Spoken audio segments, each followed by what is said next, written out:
I want everybody to know that we do not choose our stress response.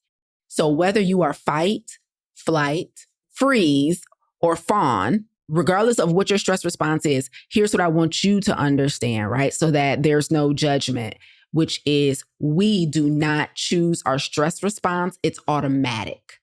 There's nothing wrong with you, regardless of what your natural automatic response is. It's like a physiological response to a threat, whether that threat is physical or circumstantial, right? Like we are an amalgamation of lived experiences and exposures to different things. So whatever your stress response is, fight, flight, freeze, or fawn, I want you to know that there's nothing wrong with you. No one should be one over the other. The point of me sharing this information with you is so that you can just develop more self-awareness. Optimal health is not a privilege, it's a right. However, unfortunately, the overwhelming majority of health challenges today can be attributed to lifestyle. This includes our physical activity, the quality of our relationships, stress, purpose and fulfillment, and of course, our diet. But what if there was an alternative? What if we could prevent and combat these health challenges with lifestyle changes before pills and procedures? You are listening to the Plant Protocol podcast with yours truly, plant-based health and business coach, and now the forever voice in your head, Lisa A. Smith. It's time to come get this health.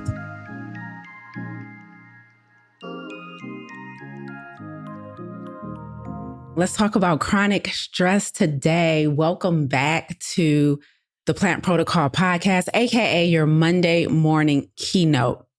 So I'm a fighter. I know this because many of you know I was born and raised in Detroit. And a couple months ago, I told you guys about a story where I had come out of a restaurant. I was walking to my car in a parking lot, and several guys, like a biker gang, was surrounding my car. And I remember poking my chest out and my face getting tight. And I remember approaching my vehicle, and these guys were leaning on my car. They were hanging around. One guy had his foot up, like leaning on it, like having a full-blown conversation, like it was their vehicle. And I remember walking toward that situation where clearly I would lose if they took me up on my toughness. And I remember walking towards that situation and being ready for anything, right? And for me, that was a stress response in the moment. Right now, when it comes to stress, we have probably all heard that there are 3 common types of stress responses, right? You got fight, you got flight, and you got freeze. And in that particular moment, in that parking lot with these biker guys surrounding my car, leaning on it like it was theirs, one guy had his hand on the hood, like I was ready to go. And that's when I knew that Detroit had really raised me. Like that was the moment that I knew that, oh, I'm a fighter. When it comes down to it, like I can look at the opponent and clearly see that the opponent is bigger than me. The opponent clearly probably has more strength than me. I probably have little to no leverage, but I was able to still and get in my feelings, buck my chest up, and I'm like, it's whatever. I walked up to this biker gang, y'all, and they were surrounding my car. And I'm like, what are you doing? I'm like, excuse me. Like, this is not your car. I was only in a restaurant to pick up some food, so I couldn't have been in there longer than 20, 25 minutes. And I remember coming out to my vehicle and thinking the audacity of these dudes to be hanging out on my car like it was theirs. And I was ready to fight. So I know for a fact that's probably one of my stress responses. Like, oh, what you not about to do. It was very much given what you not gonna do. And so today I want to talk to you guys about stress responses. Now, you guys know one of the things I teach often is stress kills, specifically chronic stress kills. And the challenge we have today, though, is that chronic stress, which is very different from acute stress, chronic stress means it's long-term. It's usually more than one thing that's causing the stress. So it's usually multiple things at one time that's causing the overwhelm. It's not time bound. So that means chronic stress, there's not a definitive end date. It's not like, oh, I'm planning this wedding that's stressful, but when it's over, we're going to be happy, right? Or I'm writing this book, or I'm starting this business and it's stressful, but it's purposeful and it's meaningful, right? That's what we call acute stress. And that's the type of stress that's healthy. So I'm not a proponent for being, no stress. Actually, there's a ton of data that shows that acute stress is actually really healthy for us, especially when it's tied to purpose or meaning. And then especially when it's time bound and it's usually one thing, right? However, the stress that I like to talk to you guys about is the chronic stress. And this is the stress that can be deadly. This is the stress that it's purported to be the underlying factor of over 92% of lifestyle diseases and chronic health challenges. And so I'm wondering if you guys know what your stress response is, because I want to share one with you today that's way less talked about. It might be known by some of you guys, but it's way less talked about. And when I learned about this stress response, I was shocked. I was like, oh my God, I've never heard of this one, but it makes so much sense. And so as I've been studying stress more and more, and better understanding the biological impacts, the physiological impacts, but then also the mental and emotional components when it comes to stress, I want to make sure that I'm bringing to you guys all the things you need to know to better understand what needs to happen for me to eliminate chronic stress. If you don't know, I'm Coach Lisa, specializing in health and business coaching. Today, we're focusing on health. And it's my mission really to help us, specifically marginalized communities, to ideally extend our healthy life expectancy by better understanding what's compromising our health. Now, I told you guys a story just a moment ago about my car being surrounded by these gentlemen in a parking lot. And they were not trying to be a threat on purpose. They were just territorial. I guess they just decided to take up space in this particular place in the parking lot and lean on my car and whatever. And the thing about that story is that was an incident that we walk into, right? And so a lot of times when we hear information and rhetoric about stress responses, it's usually like that. Incidences that you might walk into, stumble upon, maybe an intruder in your house. Unfortunately, many people have been victims of violence, right? So when we think of a stress response, typically, and I'm imagining your guys as your mind goes here too, when you hear fight, when you hear flight, right? When you hear freeze, do you guys normally think about there's a physical threat?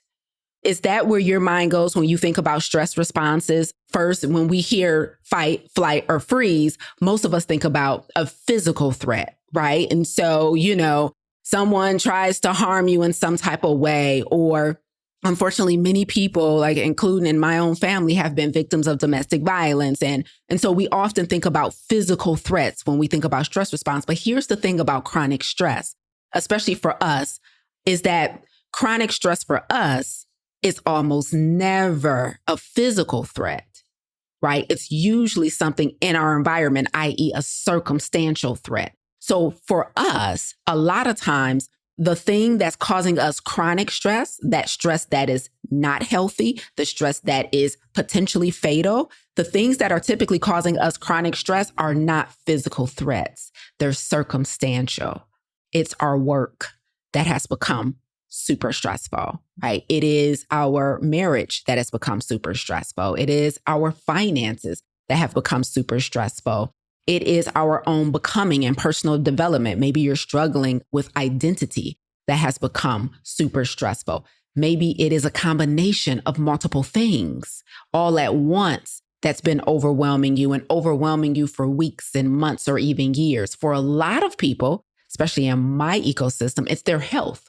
They're battling multiple health challenges, maybe overweight. Then they have a diagnosis, an autoimmune condition, right? And then because of that, they're battling maybe some mild depression or low mood. And so their health becomes the stressor. And like I said, for many of us, it's a combination of things when we're dealing with chronic stress, and it's circumstantial. So then the question becomes, how do these commonly held stress responses, fight, flight, or freeze, apply when it comes to circumstantial stress. That's a different beast, right? Because we typically think about it when it's the physical stress.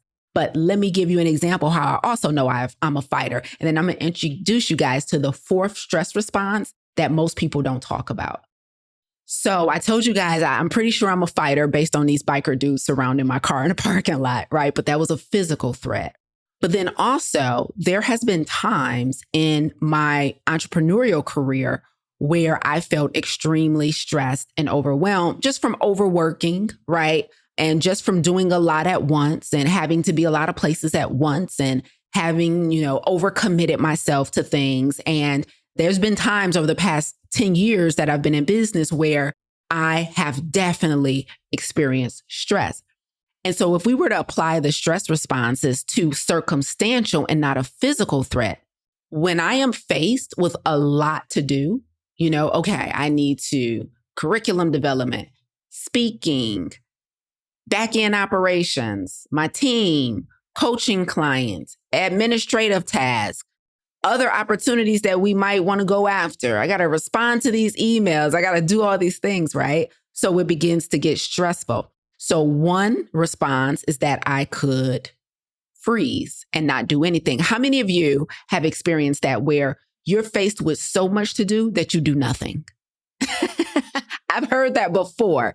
You're faced with so much that you just decide to do nothing, right? And that could be a stress response. Now, just because you do nothing doesn't mean you're chronically stressed. I'm not diagnosing anybody. But what I'm saying is freezing is not just a response to stress in a physical situation. It's also a response to stress in circumstantial situations. And so some of us, we freeze. And we just don't do anything. It's so overwhelming, like my debt is so overwhelming, or this challenge in one of my relationships is so overwhelming that I just do nothing, right? Or how many of you are faced with a stressful circumstance, not a physical threat, and maybe you flee. Now, I have witnessed this with clients where okay, I say I wanted this business. I say I wanted this coaching business. I say I was ready to come get this health, but then I'm faced with what it takes to get there. Oh, I got to actually make decisions and I got to decide on a specialization and I got to create content to market my business and I got to decide on pricing and I actually have to understand how sales works. And I actually have to create curriculum. And then, oh my God, I got a client. I got to actually help them. I got to actually do what I said I was going to do for them. I have to service that client. And it gets so scary for some people sometimes that they flee. So instead of freezing, they run. The work gets so overwhelming that instead of staying and doing, they just run and they abandon. I'm like, what happened to your business? Or what happened to that book you were writing? Or how many people have abandoned circumstances because it became too stressful? If that's the case, you might have a flight response to stress. Again, thinking about these in circumstantial situations versus physical. And then there's the other one, the third one based on circumstances. And this is me, fight. So here's the mistake I've made. Feeling overwhelmed in business, have so much going on, have a lot to do. And I don't freeze. I don't just leave my to-do list out to dry. And I don't run. I don't abandon the whole business. And people are like, what happened to Lisa? She used to drop a podcast episode every week. She used to go live every week. I don't abandon my social media. I don't run from the responsibility. I fight. And I fight, which means I keep trying to push through. That's not healthy either. So for me, my stress response is I'm going to keep pushing and I'm going to keep trying to give more and more. Maybe I just need a quick nap, right? Let me just take a half a day off. I'll be all right. And I'm going to get back in the game and I'm just going to go for one more round. I'm going to get back in the fight and I'm going to go for one more round. I got one more round in me. And let me tell you guys something. It's funny how once you decide to get up and go for one more round, you inadvertently convince yourself that you still got one more round in you. Right? You ever seen those signs and those like cool hip bars where they say like free beer tomorrow, right? And then free beer tomorrow, free beer tomorrow. It's kind of like that with me when I am faced with overwhelm. It's like I got one more round. Yeah, like, okay, one more round. Oh, all right, one more round, right? And so I'm a fighter when it comes to my response to stress. Keep pushing, keep going. You could like just knock out one more thing. You can finish this. Just finish this. And I tell myself, don't add anything else. For the rest of the year, Lisa, don't add anything else. No, you're not going to write a book. No, you're not going to start another thing. No. And then I got one more round, right? And so I'm a fighter. But here's the fourth one. Now, y'all tell me if y'all ever heard of this one. This is the rarely mentioned, lesser known stress response. This stress response was specifically identified by a psychotherapist named Pete Walker. And he identified this fourth stress response, which is called fawning. Fawning. So you have fight, you have flight, you have freeze, and you have fawning. Okay. So fawning essentially describes a way that we respond to stress. We seek safety by appeasing others. So we basically acquiesce. We basically go along with everything so that we don't cause any friction. And a simpler term that I'm sure all of you have heard of is people pleasing. Did you know that people pleasing could be a stress response? So when psychotherapist Pete Walker introduced this term, he described it as a way that we seek safety by acquiescing or appeasing others. And here's the most important part, in a self-sacrificing way. Because there's a way to appease others, in a healthy way, which means the language that we typically use around this is choosing our battles. Anybody ever say that? You just choose your battles. We just got to choose your battles. However, that becomes problematic if we are self-sacrificing, where you are constantly compromising your own personal needs, your own personal values. Have you guys ever heard of fawning? So this is the fourth lesser known stress response. Some people fight. That's me. Some people flee and run and abandon the things. Some people freeze. I don't know what to do. But some people fawn. And that means you people please to your own detriment. Over the past decade, I've worked really hard to establish a personal brand, a brand that has been built organically off of my persona, personal values, preferences, and mastery. One of the things I know to be true about building a personal brand is that it would not have been possible or as successful had I not started with my personal health. For me, that meant physically losing weight and gaining body confidence, developing self-awareness, and most importantly, healing emotionally from things that I needed to work through before I could show up authentically in my business and be in service to others. If you know that you need to do the work to significantly improve your physical, mental, or emotional health so that you can establish or grow your personal brand, you need to be in the Next Plant Protocol 30-Day Vegan, Salt, Oil, and Sugar-Free Challenge. This is my way of helping you to do exactly what I've personally done.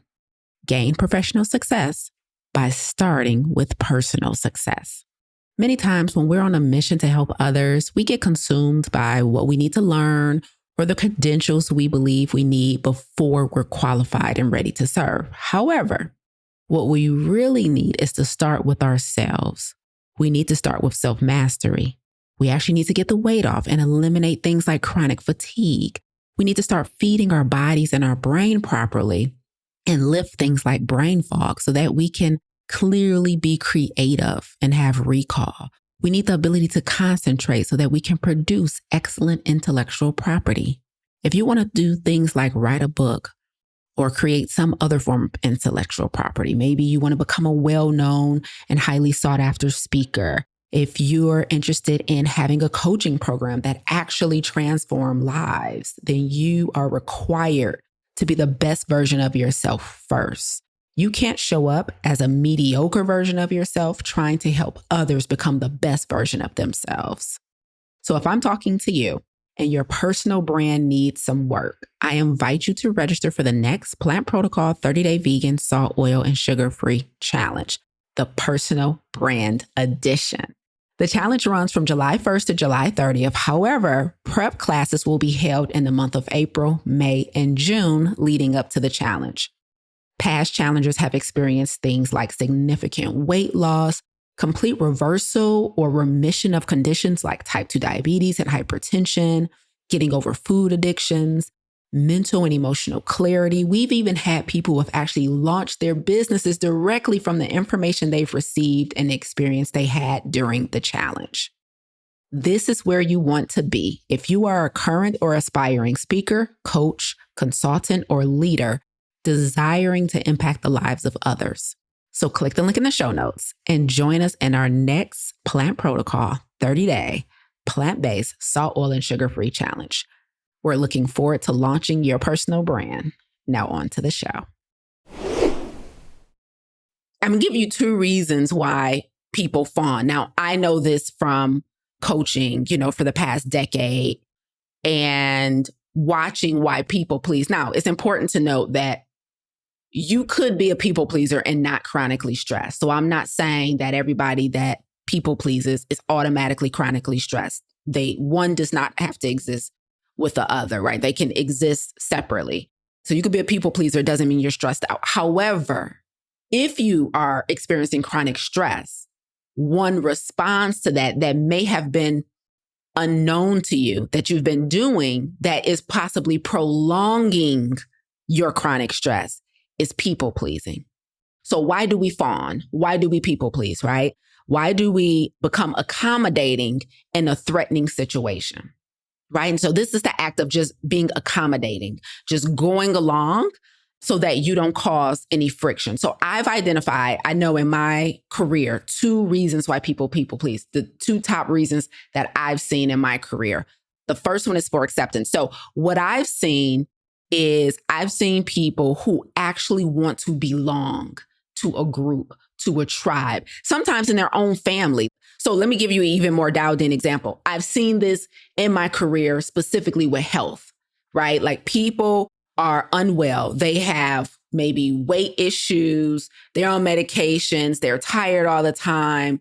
Guys, they have autoimmune conditions. They have maybe reproductive health conditions. They have all type of stuff going on. And they're like, I am sick and tired of being sick and tired, and I am ready to do something about it, right? And so they might come into our ecosystem and I tell them, okay, let me be clear. Like, you don't want to manage this anymore. You've been managing this condition for 5, 10, 20, 30 years. Yes, Lisa, I'm sick of managing high blood pressure. I'm sick of managing obesity, Lisa. I'm ready to get rid of it. I'm ready to put it in remission. And so then what happens is I'm like, okay, if we're taking a remission protocol, I need you to know that is going to mean abstinence and not moderation. Like if we're taking a remission protocol, that means that, you're not going to be able to, we need to go a period without any of this stuff. This is the disease promoting stuff that you've been eating and drinking. And we got to get that out of your system. We got to break your body's dependence on that substance. We have to reset your taste buds expectations. Like, we got to start cooking different. We got to start moving different. I also am going to need you to start working towards living in your purpose if you're not already. I'm also going to need you to start sleeping better. And so I give a whole protocol, right? A whole protocol. And they say, okay, I'm willing to do it. I'm willing to do it. But then the holidays roll around. But then their anniversary or in a family event or a kid's birthday or their own birthday rolls around, and I always go out of town with my friends for my birthday, or me and my husband always do this for our anniversary, or me and my family, we always do this around the holidays. And they get into those situations and the family starts applying pressure. The friends start applying pressure and they can't take the pressure. And so they fawn, they accommodate, they people please. Now, this is a problem in this particular season because they now have health goals that they didn't have last Thanksgiving. They now have health goals that they weren't necessarily focused on during their birthday last year. And so last year, they were going along with everything, but it wasn't people pleasing because they wanted to do it too. This year, they're doing the same behavior they did last year, but this year is considered people pleasing because they don't want to do it. They're only doing it for acceptance. They're only doing it to fit in. They're only doing it to avoid rejection. So sometimes we get in circumstances And because it feels unsafe, we seek safety by fawning. We seek safety by people pleasing to our own sacrifice. And again, it could have been a behavior that you voluntarily engaged in previously, but it was okay because you wanted to. Now it's going against what your current goals are in this season, but you want to be accepted by the tribe. You don't want to be rejected by the tribe. You don't want to be judged, whatever it is. So that is the first most common reason I've seen people resort to this stress response, resort to fawning. It is for acceptance. I want to belong, right? We see this in schools, right? When it comes to kids who go along with behaviors that they know, aren't becoming of them, right? But they want to be accepted into that friendship group, right? They want to avoid bullying or judgment. And so they go along with things because in that stressful moment, it feels like the safest thing to do. So fawning, first reason, acceptance, to avoid rejection. Okay. Let me give you guys the second common reason that people resort to this stress response. The second reason people resort to fawning is to avoid conflict. It's to avoid conflict, right? And so some of us, we are conflict averse and we don't like any type of disagreements. We don't like any conflict. So we might push our true feelings down, push our true desires down, and we just go along with whatever someone else wants. We just I don't want to fight. I don't want to bicker. And this can be somebody that's close to you, like a spouse or a friend or a sibling. It can be in the office. I don't want to disagree. I don't want to ruffle any feathers. I don't want conflict. And so the second reason that I've personally seen people fawn is because they conflict avoiding. They don't want any smoke, right? Now, some of us, I ain't naming no names or raising no hands, are not afraid of smoke, right? I'm let's resolve it so we can move on and get back to happy, right? I'm here for the back and forth. I'm not here for conflict. I'm not here for unhealthy back and forth. But what I'm saying is I'm super down with addressing the elephant in the room. I'm super down with addressing okay, this bothered me, or I noticed this bothered you. Tell me what's going on. Let's talk about it. But some of us, that does not feel good. For some of us, that does not feel safe. And so we fawn. We just acquiesce. We just go along. And again, there's nothing wrong with going along, i.e. choosing your battles, as long as you are not making a habit of compromising your own needs and values. I want you guys to understand that if you are dealing with chronic stress, so let me go back to my example about health, right? Remember I said your health could be causing you chronic stress, right? It's taking up too much mental real estate. I tell people I lost weight because I got sick of thinking about losing weight. I'm I need to be focusing on other things. I'm sick of thinking of my body. I'm sick of thinking about what I'm gonna wear every time. I'm sick of being insecure. I'm sick of being self-conscious. I'm sick of these workouts kicking my butt and me get winded quickly. I'm sick of having to overthink what to eat every week or whatever. I want to lose the weight so I can stop thinking about losing the weight. So there was a time in my life where my health aided in stress. My health aided in stress, right? And what happens is I wanted to be rid of that thing, but that thing wasn't going nowhere unless I did something about it. And so it was so necessary that I did something so that it didn't become a long-term stressor. But when it comes to fawning, the reason it's dangerous is because you actually prolong your own stress every time you acquiesce. Every time you people please. If I decided to, every time I'm trying to lose this weight, but every time I go out with my friends, I'm yep, I'll have a drink. Yep, I have a drink. Yeah, I'll eat that. Yep, I'll do that.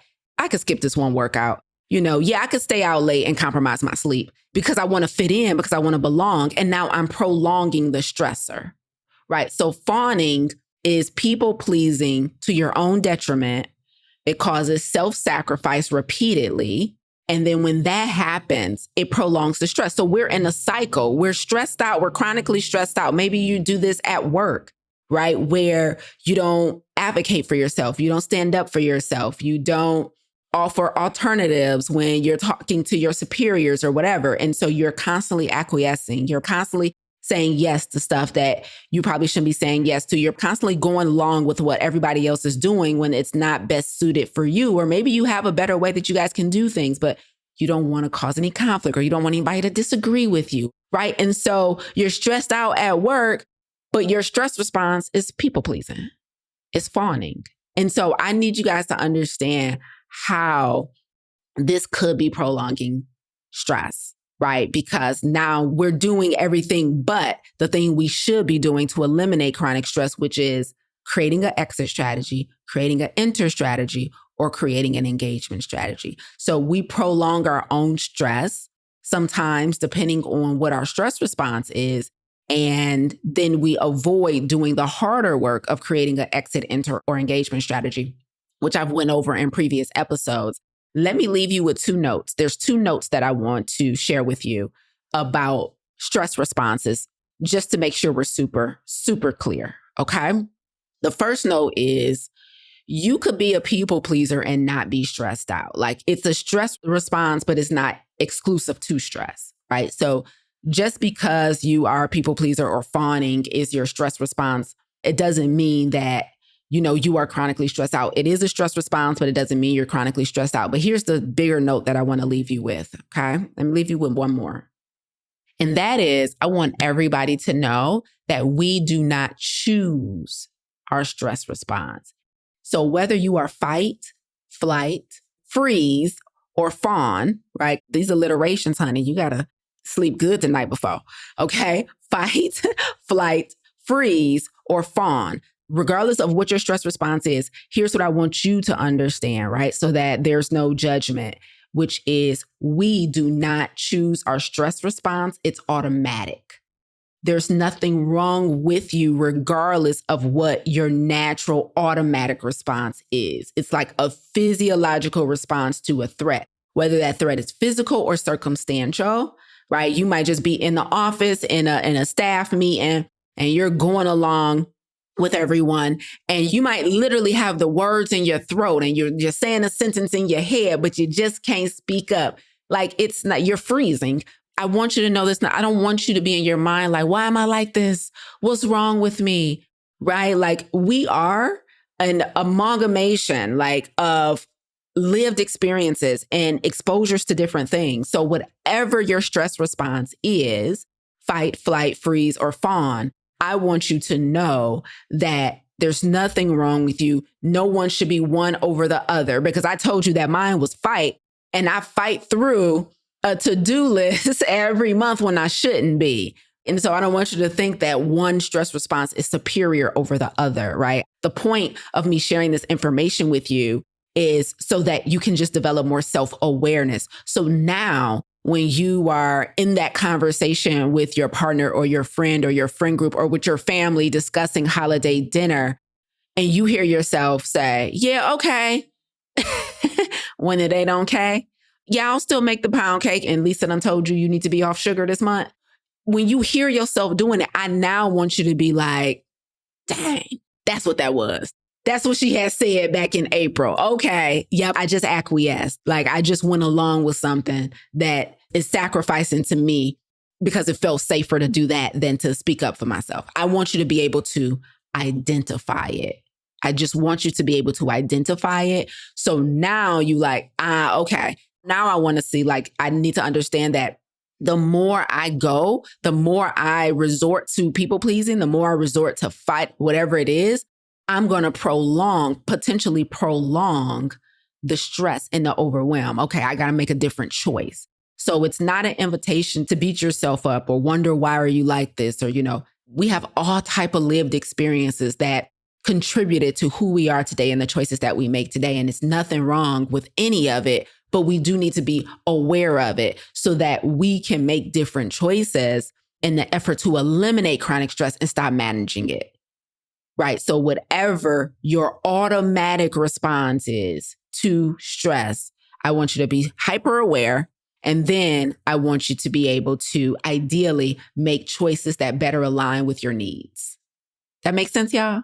Thank you for hopping on today. We'll be back next Monday. I look forward to seeing you guys back here. And if you want some assistance with combating chronic stress, like how do I know what an exit, enter, and engagement strategy is, you have a couple of options. We have a complimentary stress masterclass. It doesn't cost you anything. I've taught about chronic stress boatloads of times, have a whole library full of masterclasses about it. We also, coming up on our next 30-day challenge, I'll be discussing stress per usual again. And then if you listen to the Plant Protocol podcast, I actually did an entire series on stress. I think it was like 4 or 5 episodes about stress on the Plant Protocol podcast, just a couple episodes back. And so I have multiple episodes for you to listen to about chronic stress. So I want you guys to know there's somewhere you can go to start getting information, start consuming more content to better understand what acute versus chronic stress is, why it's so harmful to us, and what we should be doing about it. So complimentary stress masterclass, it'll also be linked in the show notes of this episode. And then also here on the Plant Protocol podcast, just a couple episodes back, stress series. All right. Have a great day, y'all. Bye. You tuned in today because, like me, you refuse to let your good become the enemy of your great. You're not settling for good health when optimal is well within reach. If you're ready to go from good to great, visit lisaangelsmith.com to learn more about our plant-based health coaching program, Farm to Table, and our plant-based business accelerator and coaching certification. But before you go, if you enjoyed what you heard today, please consider rating and reviewing this podcast. Until next time, remember, radical obedience is still undefeated. Stay obedient.